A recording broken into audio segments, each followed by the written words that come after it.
در جریان زنازنی‌های گروهی مهاجران که شب 22 مارت در دهه سوسنسکای در منطقه نوای مسکو رخ داد، 43 نفر بازداشت گردیده یک شهروند 25 ساله تاجیکستان را با زخم کرد به قفس سینه و پای راستش در بیمارستان بستری کردند.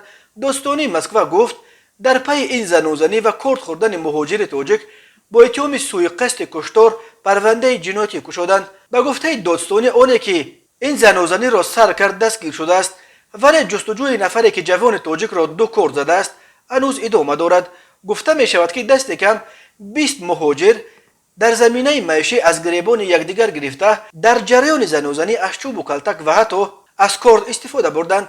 سبب زنازنی روشن نیست. این هم معلوم نیست که کی با کی دست به گریبان شده است. پرویز تیوی خبر داد که در نوای مسکو مهاجران از تاجیکستان و ازبکستان زنازنی کردند. در نتیجه زنازنی گروهی در گلگشت اسکاندیناوسکی شهروند تاجیکستان سال تولدش 1997 زخمی شده است. او را با زخم بریده و خلیده از ناحیه قفس سینه در بیمارستان کلینیکی شهری بستری کردند. خبر داد خبرگزاری تاس با تکیه به مقامات حفظ حقوق مسکو. گفته می شود این جوان تاجیک همچنین از پای راستش نیز کرد خورده است و از رگ‌های بین قبرغه‌هایش نیز خون می رفت. قبلا خبر رسیده بود که در پی زنازنی در نوای مسکو 43 نفر را دستگیر کردند. شب سه‌شنبه 22 مارت تقریبا ساعت 21:20 به پلیس درباره مناقشه بین شهروندان در گلگشت اسکاندیناوسکی در دهه سوسنسکای خبر رسید. کارمندان پلیس به جای حادثه رسیده یک شهروند را با زخم کرد پیدا کردند. گفته میشد در اطلاعیه پلیس مسکو به گفته شاهدان و همچنین طوری از ویدیوی لحظه زنازنی که در اینترنت نشر شد دیده می شود در سوسنسکای نه کمتر از 20 نفر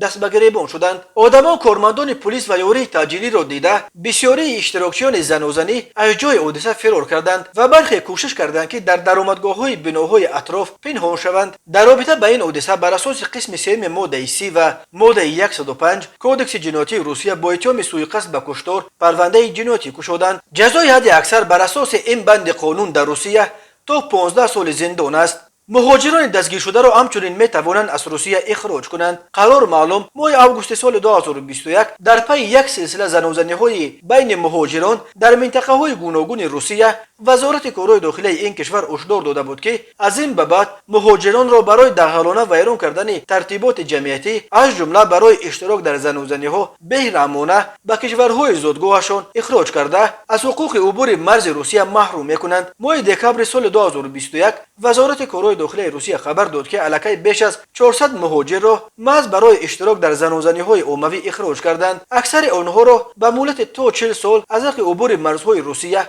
محروم کردند.